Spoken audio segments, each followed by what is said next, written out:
Zion, Zion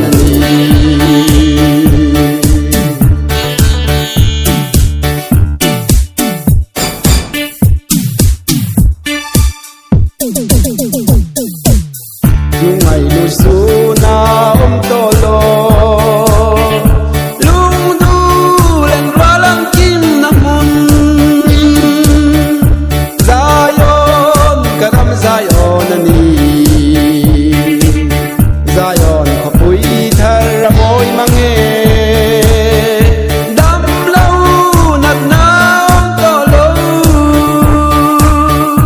Zion kapuy Zion atuan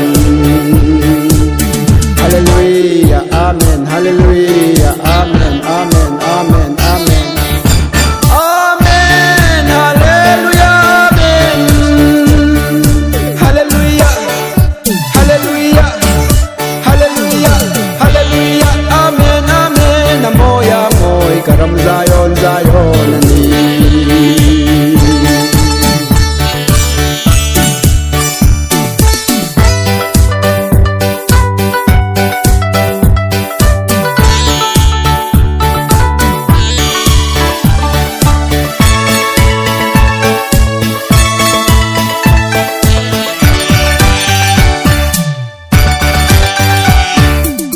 Xuân nào lâu ca lâu râm chu